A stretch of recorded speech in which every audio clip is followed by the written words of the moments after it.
Lots of Patriots to talk about today. We'll get you ready for the trading deadline. What are people saying? What are they writing about the Patriots' approach to that deadline coming up on Tuesday? Also, we'll break down the second game this season against Miami. Of course, this one down in Miami. But before we get into that, I remind you to rate and review if you're listening to us on Apple Pods or Spotify. If you're watching on YouTube, like, comment, and subscribe. Trying to hit 1,000 subscriptions before the end of the month.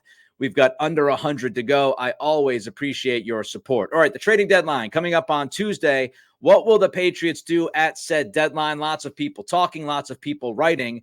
And I figured today was the perfect day to get into this because on Monday, we're likely just recapping, reviewing what happens down in Miami. So let's look at this. There are former GMs like Randy Mueller saying the Patriots should buy. Mike Lombardi going out there and saying that he believes the Patriots should go out and get a receiver. Solomon Wilcots on the Eye on Foxborough podcast this week says that he does not believe the Patriots should be or will be selling on Tuesday. How about everybody else? How about some of the local people? Well, Bert Breer, who of course is national, but he's also local. He was on Zoe and Bertrand this week and said that the Patriots are listening on everybody. They are picking up that phone and they are willing to discuss everybody and anybody if the price is right. Jeff Howe, friend of the program, he wrote about the Patriots yesterday in The Athletic. Here's what Howe wrote. It does appear the Patriots are laying the groundwork to do ... something. A loss would put them in unfamiliar territory as a postseason afterthought at the trade deadline. The Patriots have some players with impending free agency who would be attractive. This doesn't mean the Patriots would be willing to move any of them, but opposing teams do see desirable commodities in New England. Well, Karen Guregian spoke with an ex-NFC executive who disagrees with what Howe wrote, how much these Patriots players are seen as commodities. According to the NFL Network, again, this is Mass Live, Karen Guregian. According to NFL Network analyst Mark Ross, who is a former VP of player evaluation for the Giants, the Patriots don't have many players in their stable that would yield the desired return. Quote, it's always fun to say, let's do this and that. But when you look at their roster, who's going to give up anything for what they have? Maybe Trent Brown. But aside from that, they just don't have a whole lot of talent. So Jeff Howe says there are desirable guys on this team. Mark Ross says, look at this team, and there's not many desirable guys at all. Maybe Trent Brown. So what's going to happen? Well, number one, I do not think Bill Belichick will put a for sale sign outside of Gillette Stadium and say, we're willing to give up all of these people that we have on this roster. I do think Belichick will be selective. I'll give you an example. Josh Uche is somebody that I do think could be traded. And I would be surprised if Uche is not traded. If Uche is not dealt, that to me tells the world that the rest of the NFL did not value Uche the way that Belichick or even I value Uche. Uche is not a good fit with the Patriots, and I know he had 11 and a half sacks or whatever last season. I get that. But he is a substitution pass rusher. That's what he is. The Patriots, whether you like it, I like it or not, they enjoy having their defensive edge players be able to hold up against the run. And Uche is not that guy. He has not proven that he could consistently defend the run at the NFL level. And as long as that is the case, and the Patriots have given him his opportunity, as long as that is the case, he's going to give you 35, 38% of the snaps. He's going to go out there on third down, pin his ears back, and try to get after the quarterback. And you've got some other guys like Keon White who can play the edge. You've got Jelani Tavai, who's played some edge. Anthony Jennings has really stepped up the last couple of weeks playing at that edge spot. So Uche, I think, is 100% available. It's just what are teams willing to give up for him? And will the Patriots decide that it's better to trade Uche for a fifth-round pick, say, than keep him on this roster? I would trade him. Even if it's for a fourth or a fifth, I would trade him because, again, he's not going to be a critical part of this roster for you. You've got guys that can play. So Uche, I think, is on that list of dudes that Belichick would trade. Duggar is likely on that list. Kendrick Bourne is likely on that list. But I think Belichick is going to be selective. And I don't think you're going to trade a Kendrick Bourne for a fifth or sixth round pick, given the situation with this offense and given the situation with this quarterback, which I'll get into in a minute. I don't think Belichick's planting the for sale sign. And I know that Burt Breer said that they'll listen on anybody. They will listen on everybody and anybody, but it's not like they're making calls and offering everybody and anybody. And there's a clear difference with that, right? I mean, if somebody calls you and says, we're interested in Christian Gonzalez, let's be crazy here for a second, okay? And I'll get into Gonzalez in a minute, but let's just say, hypothetically, a team calls on Christian Gonzalez. Well, Belichick picks up the phone and he says, what are you willing to offer? And whatever that team says, Belichick reacts to it. Maybe he counters, etc. There's a difference between teams calling you and you calling them. I don't think Belichick is looking to give up everybody on this roster. I think he is willing to pick up the phone on almost everybody on this roster. Clear difference between those two. Now, if someone does call with a ridiculous offer, who is untouchable to you? Out of this entire roster, who's untouchable? I would say that Christian Gonzalez is probably the only untouchable player on this team right now. He's the only young blue chip kind of guy that you could say to yourself plays a premier position in the league and is young and is affordable. He's the untouchable on this team. Now, there are guys that are tough to trade. There are going to be tough guys to deal. And I'll get in that in a minute, right? But I think when you look at this team overall, the only untouchable is Christian Gonzalez. And that's not to say that I don't like or love some of these other players. When I say untouchable, I mean untouchable. It would take an awful lot to trade Gonzalez. And obviously, he's on the IR. He's not coming back this year. So it's most likely a moot point. But if anybody called me on Gonzalez, it's like, listen, you better knock my shorts off with an outrageous deal, an offer that I cannot refuse. And even then, I still think he's untouchable, unless it gets truly crazy, which I don't think it would. So Gonzalez is the only guy. Everybody else, I'm willing to listen, like the Patriots are. I'm willing to listen to your offer on anybody else, including the quarterback. I'm willing to listen. If the offer is nuts, if somebody calls me and offers me a second-round pick, conditional first or something for Mac Jones, yeah, I'm having that conversation. 100% having that conversation. But it all depends on the offers. And I said going back about a week or two ago, and I stand by this, there still has to be a balance. You can't trade everybody. You can't get rid of everybody. You can't look at this and say, let's just blow it all up, get rid of 40 guys, and then figure it out. You still need to field a team this year. You still need to surround your quarterback with somebody that can catch the football, that he trusts. More than one person, hopefully. And the most important thing to me, the rest of this season, is to figure out Mac Jones and see if you can build his value back up, which we discussed going back a week or two ago. You can check out the podcast. But you need a team for the rest of this year, and you need a team next year.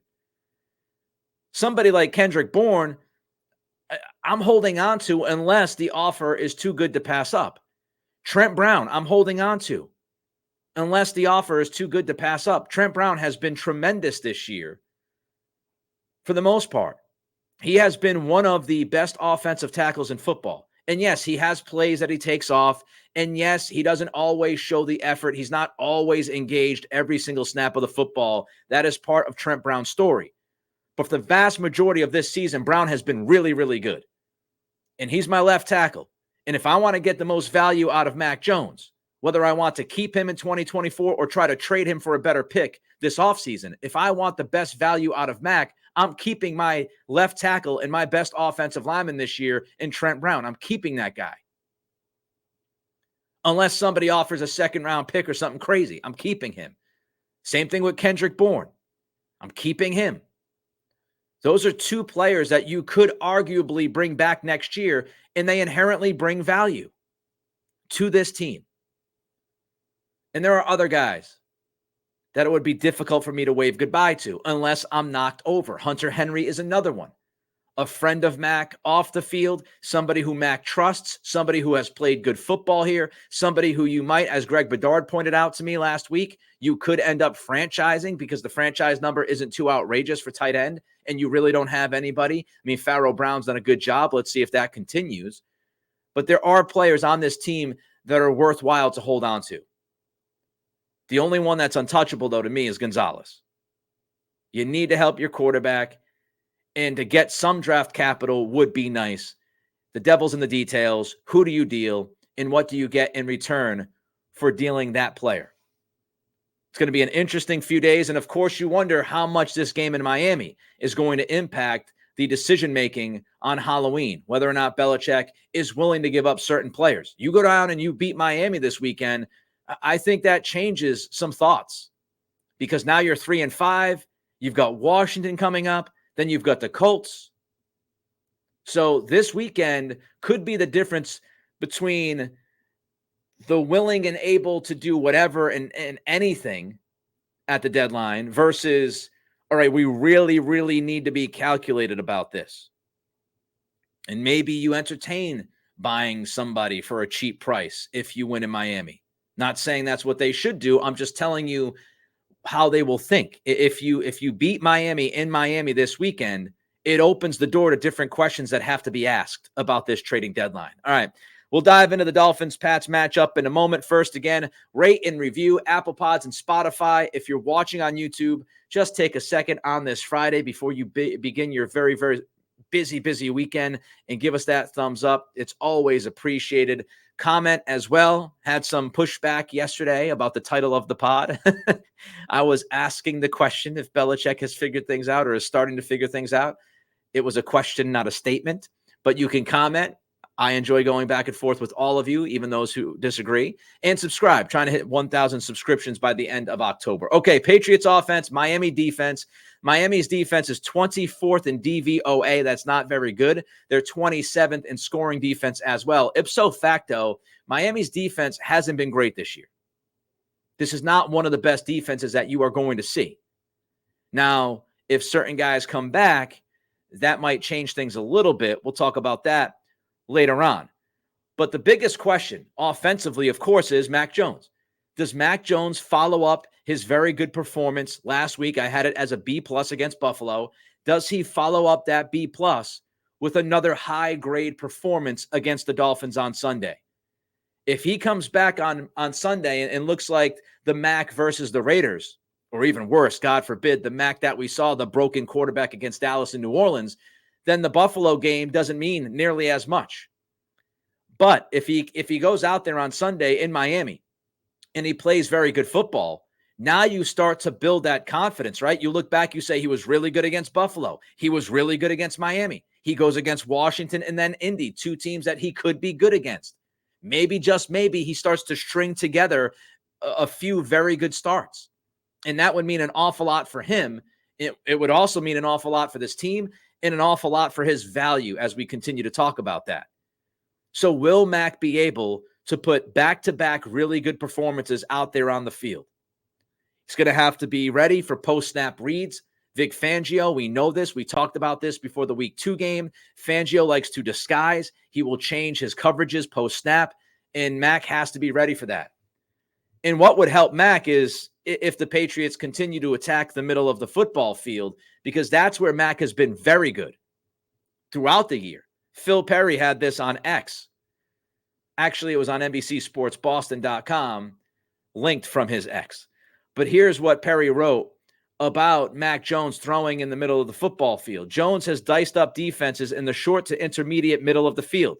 He is 6th among quarterbacks when it comes to his rating when attacking the middle, between 0 and 20 yards beyond the line of scrimmage. So when Mac Jones attacks the middle of the field, i.e. that Pop Douglas seed of a throw in the middle of the field last week, a tremendous throw against Buffalo. When Mac Jones is throwing between 0 and 20 yards in the middle of the field, he has been the 6th best quarterback in football. That is his sweet spot. He's 9th in yards per attempt targeting that area. He's 7th in WAR, and 10th in positive expected points added percentage. So Mac Jones attacking the middle of the field has been fruitful for him and fruitful for the team. I'd also throw in here, because we're always concerned about turnovers, Miami is 23rd in takeaways. So they have not done a great job turning the football over on the opposition. So Mac Jones attacked the middle of the field. I'm very interested if we're going to see a similar game plan as we saw last week against Buffalo. What will Bill O'Brien cook up this weekend? Will they continue to run the football early? I hope so. Will those runs come from under center? I hope so. Will we see as much play action as we saw last week? I certainly hope the hell so.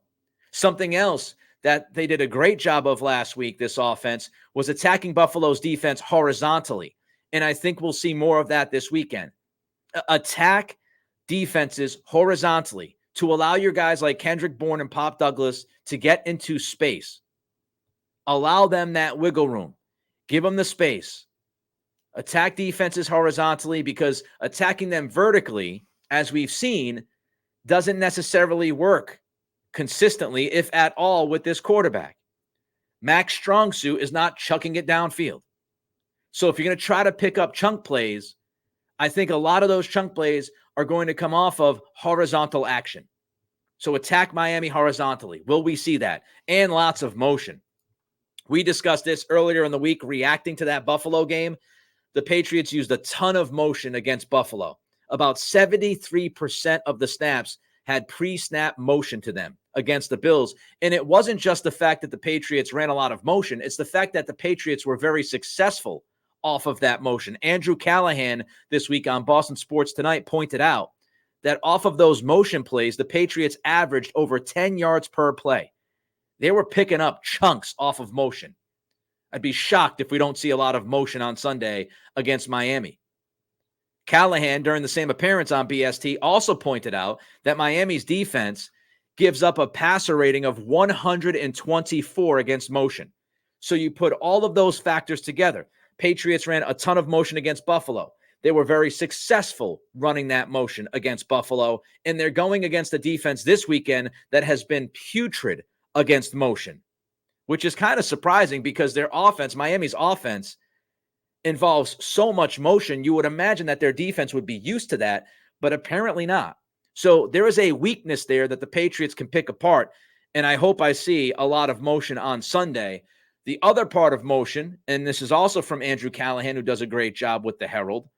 The other thing about motion is that you attack man-to-man coverage with motion. And we've discussed that in the past, right? The formations, the bunch formations, motion. That's how this team can attack opposing defenses with wide receivers that aren't consistently separating. The way you gain that separation is from scheme. It's from motion. It's from formation. It's from misdirection. That's what we saw last weekend. I anticipate we'll see the same this weekend. And here's Callahan number. Mac versus man-to-man last weekend, 7 for 8, 77 yards and 2 touchdowns. We saw a completely different quarterback against man-to-man coverage last week because his wide receivers were schemed open. And he didn't have to sit there and hold the football and wait for guys to get open against man coverage and press man, because the receivers, as we've seen, they can't consistently do that. And the biggest beneficiary of the motion is Pop Douglas. Last week, he was a game changer. Phil Perry had some analytics from Sports Info Solutions on Pop. Douglas has the 4th best forced missed tackle percentage in the league. Breaking news, Pop Douglas, very tough to bring down. The 4th toughest guy to tackle at his position.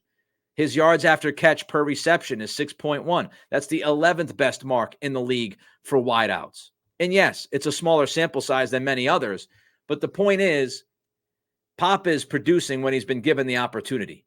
And he's producing at a very high level compared to other receivers in the league in many metrics, which brings the question that we kind of discussed a little bit yesterday, but it brings it even more to the forefront today. What do you do with Juju?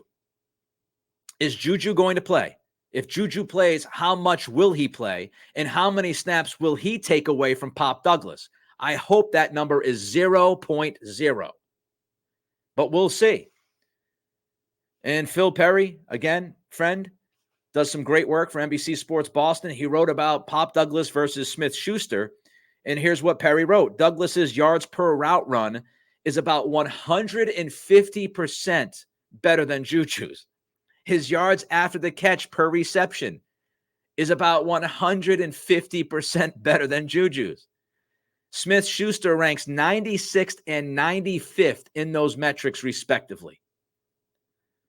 So if you're going to play somebody in the slot, the guy who should be getting the vast majority of those slot snaps is Pop Douglas and not Juju Smith-Schuster. Is that what we are going to see? I hope so.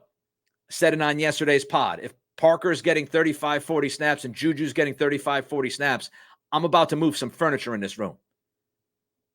It was some Bernie Mac, some furniture moving in this mother. So I want to see Pop Douglas and Kendrick Bourne getting those snaps on Sunday. All right, how about the Miami pass rush against the Patriots offensive line? Well, it's similar to the Buffalo Bills. If you remember going back a week ago, we talked about Buffalo and what they do. Well, very similar to Buffalo, Miami gets good pressure. They're 5th in the NFL in pressure rate at 40%. And much like Buffalo, they don't blitz a lot. They actually blitz, I believe, less than Buffalo blitzes. They're 27th. The Dolphins are 27th in the league in blitz percentage. So they don't blitz, but they get good pressure. So how did Mac do against pressure last week? Andrew Callahan tells us against pressure, Mac was 4-4 for 36 yards, a touchdown, 8 rushing yards, and a sack. Against the blitz last week, Mac was 8-for-9 for 117 yards and a 4-yard run. So if Miami's watching the tape, and I'm sure they watched the tape from last week, if you want to try to blitz Mac Jones, that did not work last week. And before he was broken in Dallas and New Orleans and had a tough time in Vegas, early in the year, Mac was also doing a very good job against the blitz. So I'd be surprised if you see Miami aggressively blitzing throughout this game. Not to say they won't. They will blitz from time to time, but I don't think you'll see a bunch of that. Who plays on the offensive line, right? Talking about the pass rush. Who plays on the O-line and where do they play? Is Trent Brown healthy? That video looked really bad that Mike Reese posted earlier this week from the Buffalo game. Is Brown healthy? Is he your left tackle? Do you stay with Michael Wenu at right tackle? Is Sidney So going to be able to hold up at right guard? I hope they don't play any games. I really hope they stick with the 5 they had last week because that 5 played pretty damn well.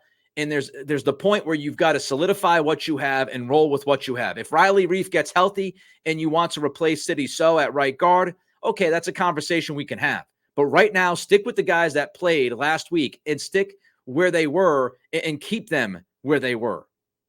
That would be my approach. Miami is awful in the red zone. If the Patriots move the football, they will have a fantastic opportunity to score in the red area because the Miami defense is 27th in the NFL in red zone defense. Teams have scored touchdowns over 66% of the time. 2/3 of the time a team gets in the red zone, they score a touchdown against this Miami defense. They're okay against the run, 14th in the league, yards per carry. They're 18th on third down. Of course, a lot of this could change depending on how healthy they are, which is a big question for them, which we'll get into a little bit more offensively coming up in a second. But, is Jalen Ramsey out there? There's some conflicting reports. Mike Kadlick says that Ramsey will be out there as long as there's not a setback. Adam Schefter said the same thing. Ramsey, quote, posted that thing and said, I don't know what anybody's talking about. So we'll see if Ramsey's out there. If Jalen Ramsey is out there, that could fundamentally change this defense. And all of the numbers that I just talked about, it could be a different world with Ramsey out there and Xavier Howard. If he comes back, he was out last week. If he comes back, it could be different. Javon Holland has a concussion. He's a very good safety. We'll see if he plays. If he doesn't, that will hurt Miami's defense. All right, what about the Pats defense against Miami's offense? Coming up in a minute. Don't forget, rate and review if you're listening on Spotify or Apple. And if you're watching on YouTube, give me that thumbs up. Takes a second of your time. Just give me that thumbs up. Means an awful lot. The more likes means more eyeballs. I appreciate that. Also appreciate the comments and you subscribing to this program. Patriots defense, Miami offense. So Mike McDaniel's scheme, man, oh man, it is just result-based. And of course, this is a result-based business. The Dolphins are number 1 in the NFL in points per game, yards per play, yards per rush, and completion percentage. They're likely number 1 in a lot of other categories, but you get the point. Now, are they healthy? Tyreek Hill on Wednesday, he did not practice. He was back at practice yesterday. Cameron Wolfe down in Miami reporting that Tyreek looked like Tyreek, and Tyreek was pretty confident with the media that he would play on Sunday. So I would expect Tyreek Hill to be out there on Sunday. Raheem Mostert missed practice on Wednesday. He was also back on Thursday. Looks like he is likely to go. The offensive line, however, they've got some issues. Isaiah Wynn was put on IR. He's out. Teron Armstead, he is out.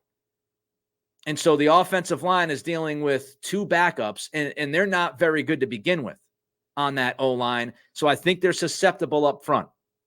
And if the Patriots can get to that offensive line, if they can get to it and through it, and take away Tua's first read, Tua's a different quarterback when you are able to do that. You put a little bit of pressure on Tua. Sounds familiar, right? Put a little bit of pressure on the quarterback and he's not as good.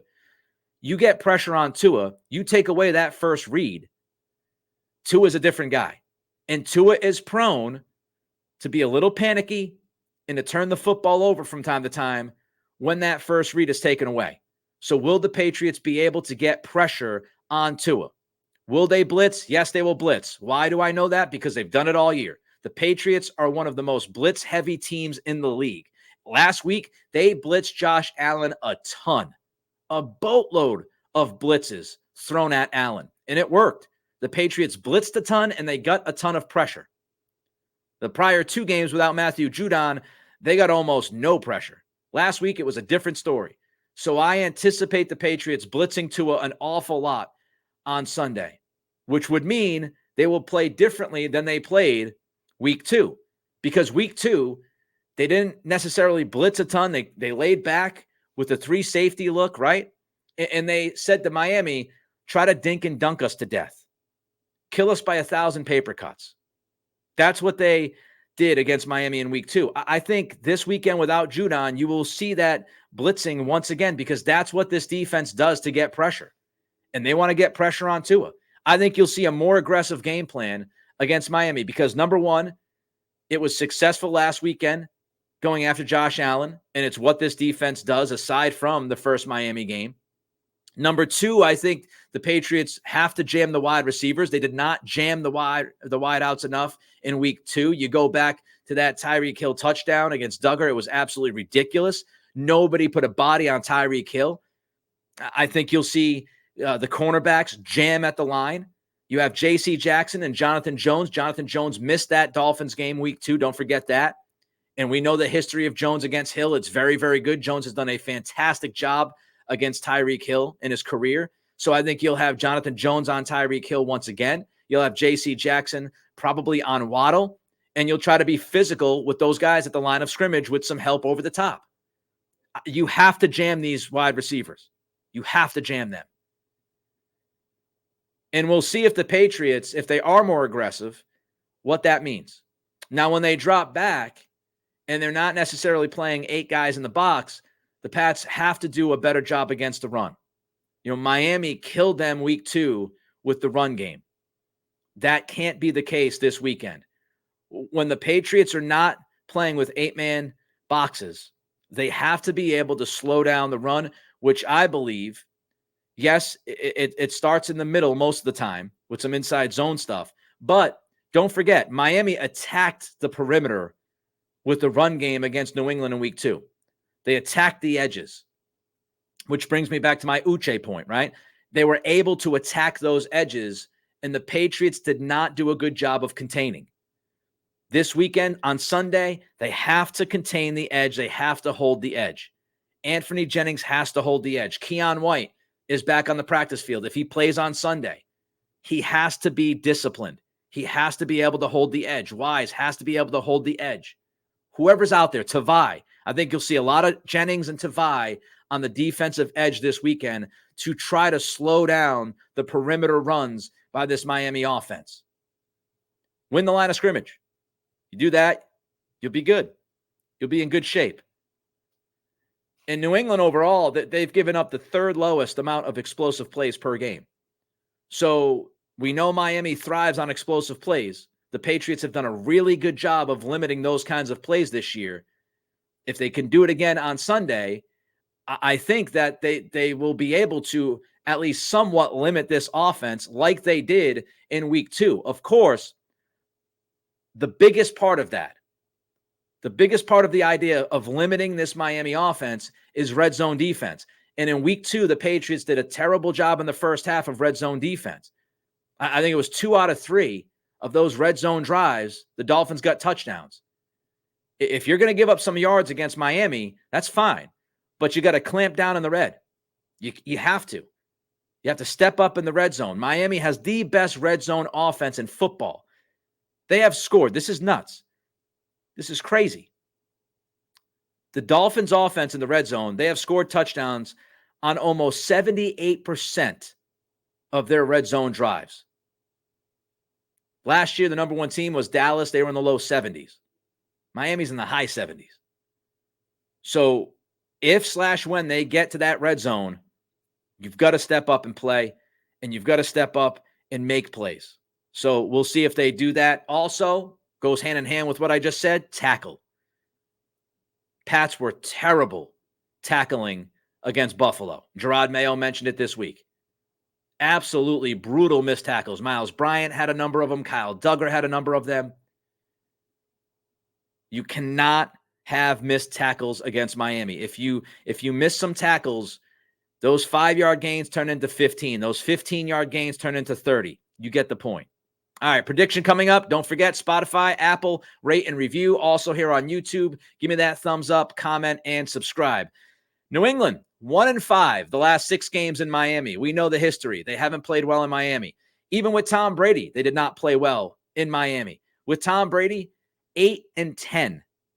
So this has been a problem. Tua, of course, 5-0 against the Patriots in his career. Miami wins this season are against teams with a record of a combined 8-25. So there is a legitimate question of whether or not this Miami team is a paper tiger. Of course, we have to acknowledge that the Patriots have not been very good this year. So Miami has beaten up mediocre to bad teams. The Patriots have been a mediocre to bad team this year.